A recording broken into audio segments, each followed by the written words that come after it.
works out well or not. So we'll record this game, and then I'm gonna see if I can pull it and how it looks when I upload.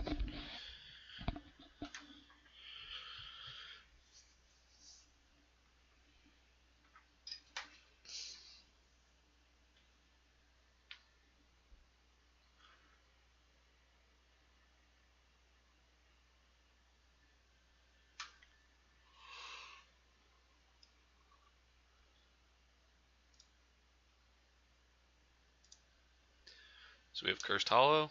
I'm playing Thrall, who is a melee bruiser. We have Abathur, who is one of the most unique MOBA characters, probably one of the most unique, no doubt, in Heroes of the Storm. He is a global assist hero who can put his, I guess, we call it, you put his hat on people, but he could put his control on people, and he can't control them, but he can use their bodies to use his abilities on them. Blade Minds, which is that cool thing. He's a spellcaster, warlock, in the vein of a warlock from World of Warcraft. And we have Malfurion, who is our healer, and Stitches, who is our main tank, who has a hook. And then on the other team we have Alexstrasza, who is, she can change into a dragon, but she's a healer. Very cool champion design. Diablo tank, displacement, charges people into walls. Kael'thas, spellcaster and fire mage. Raynor is reworked recently, and he's an auto attack ranged hero, shoots his gun. And Varian is a multi-class hero who can do a few different things, but he is usually used as a tank with a taunt ability, which is very strong. So I'm going to take, I always take Echo of Elements on Thrall, and the more minions I kill with Chain Lightning, I am able to root there. I'm able to get a second charge of it, which will eventually work out with the rest of my talent build pretty well. So Thrall's main ability, Chain Lightning, range damage that bounces to multiple targets. We have Feral Spirit, which is a skill shot root that roots heroes, and if I hit a hero, it will go a little bit farther in distance. And then Wind Fury is a melee enhancer where my next 3 strikes do faster attacks, so root, and then I Wind Fury, but he knocked me back. But it essentially helps me get more damage off quicker because my melee strikes are improved. Health globes, they change into neutral health globes after 6 seconds, but 1 minion out of every enemy creep wave will drop them. He's the central minion, as you see right here on my side. But if the whole point is if you're getting pushed out of lane, then the pusher gets an advantage because they could pick up potentially 2 health globes per wave instead of 1. And that was a change made earlier in this year. I'm waiting for my chance to strike. Just gonna put him down. What Thrall also has going for him is his passive is every 5 strikes of an ability, he gets a self-heal. And so he's kind of a good sustained champion. He's probably my best character. He's definitely my most reliable when it comes to being able to fit into a hero league comp, which is random 5 people in ranked. So I'm going to root. Oh, I missed, but I'm still going to go after him. Because I have Abathur's hat on me, as I had mentioned before. It's this little icon above my head, and he can use an AoE ability, shield ability, and a skill shot as well. I keep missing my root. The thing about Heroes of the Storm here is that every map has its own unique objective. I'm going to take Feral Spirit grants physical armor, frost resilience, so Feral Spirit just make myself a little bit beefier when I'm wanting to root and charge into hero. So I'm going to start heading down towards the objective. This objective is you collect these tributes, and once you get 3, the enemy's minions have 1 health, and the enemy's towers and forts do not shoot ammo at you, and so you really have a big push potential. That looks like they collected. I should just bail. Actually, I'm gonna hit him.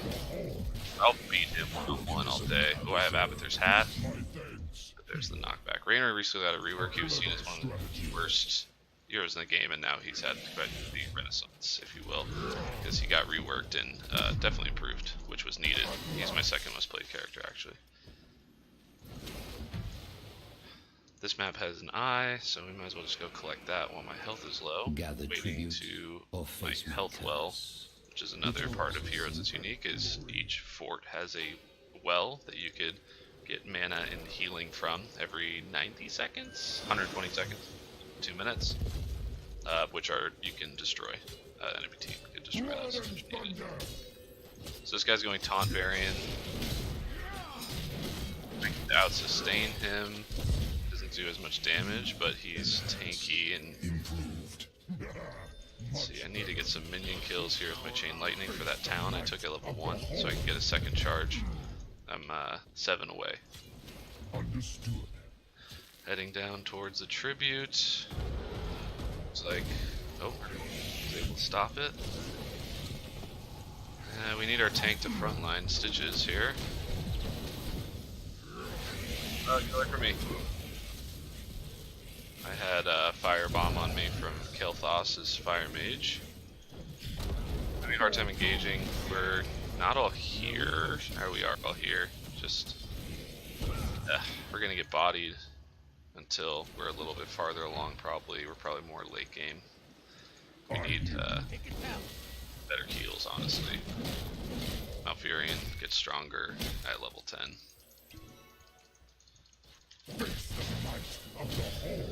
And then we're going to do follow through.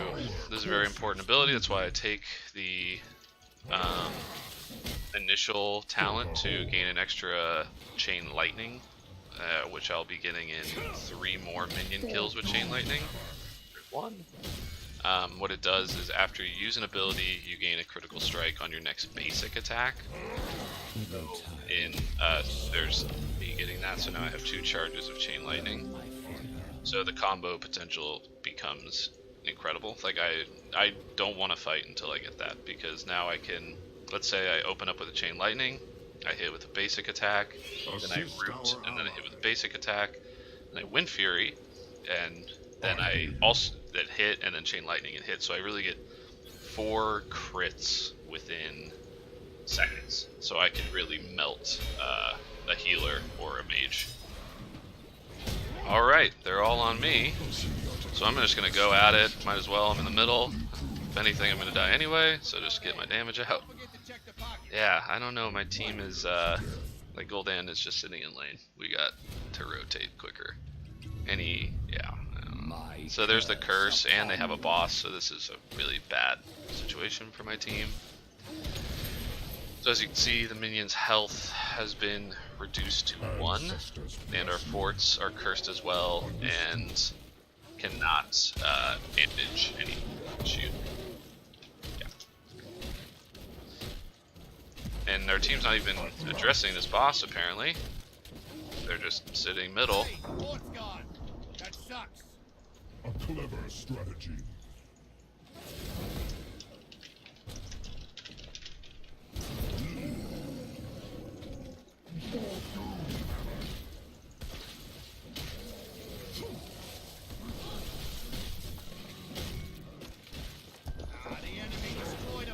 So I use an ability, crit, ability.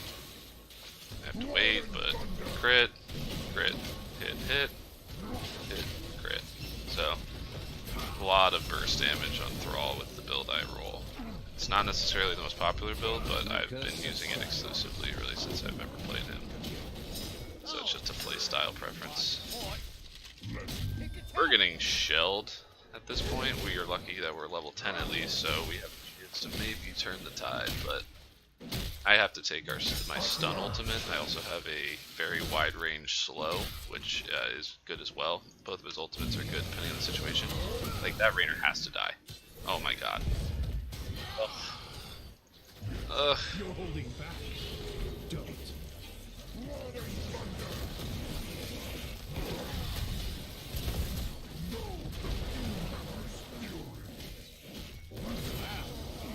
there.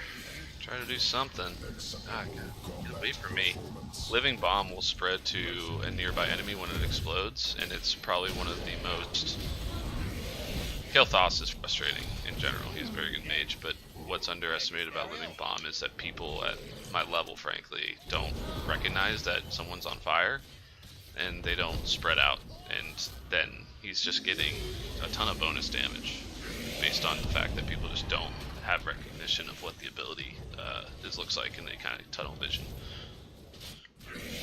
So Abathur took an ultimate to create a monstrosity on the field of battle, and so he usually splits pushes with that, and he can put his hat on it as well.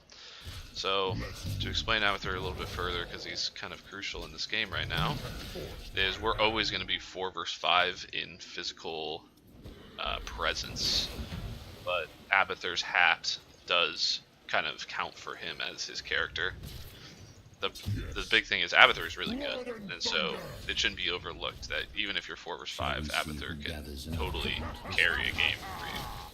It's just he's a high skill cap champion, and you're going to be 50-50. You're going to find some that are really good, and you're going to find some that are really struggling to actually do what they need to be doing. Like Abathur's hat should already be on Stitches right now, helping him stay at full health.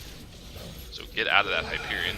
Why stay in this massive damage ult that, yeah, people are just sitting in it.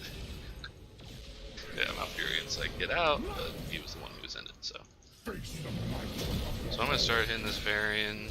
Yep, draw some attention. Getting my ult off, because I have to do something. So they just use like every ability on me, and yet we're still gonna die. So there's Pyroblast dead. I'm gonna just throw it out. That are really GG, because we are just totally worthless. So our comp is a little rough. Stitches may tank me as a bruiser. It's all good and well, but Gul'dan and Malfurion don't add any. Malfurion does add a root, but Gul'dan doesn't really add. He's pure damage. He doesn't really add any crowd control or anything. So right now we're getting in these fights in tight areas that doesn't really provide anything other than damage, which is all good and well. But so Windfury grants double frost resilience. That's my 5 charges of that auto heals me. So now every attack is going to give me 2 charges instead of 1. So every time I use Windfury, I'm guaranteeing myself to be self-healed at least 1 time.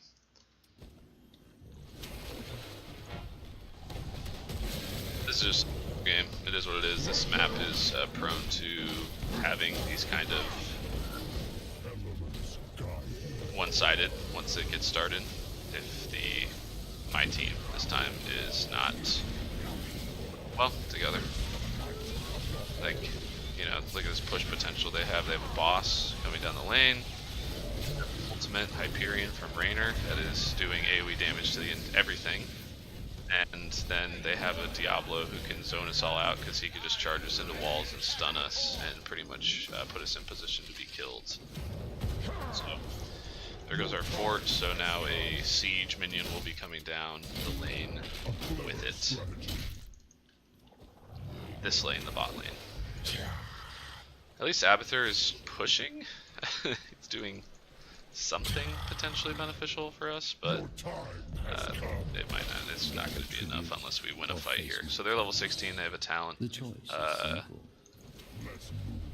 advantage right now. So fighting this is actually a really stupid idea. We shouldn't even do it. But they will get a curse, so it's kind of just a bad situation. It's a lose-lose situation.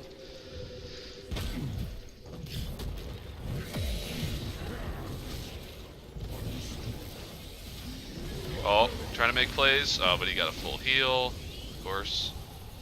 See, there was burning living bomb, just absolutely annihilated those 2 guys.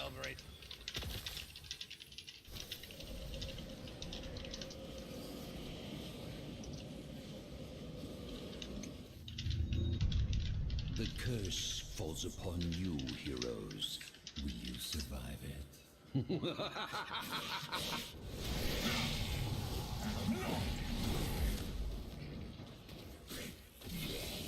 Stitches is just gonna die. He's out in the middle of no man's land when all 5 of them are up.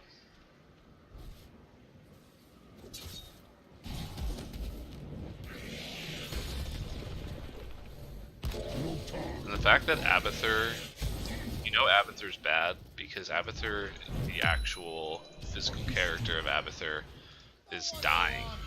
And his whole purpose is that he could be pretty much anywhere on the map and still be in the fight. And a global character. Like, globals are typically good in MOBAs no matter what.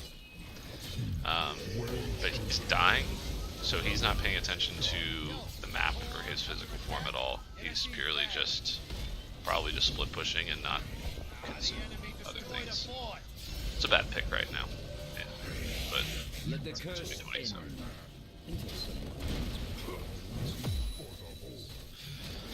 Well, this was a good test stream.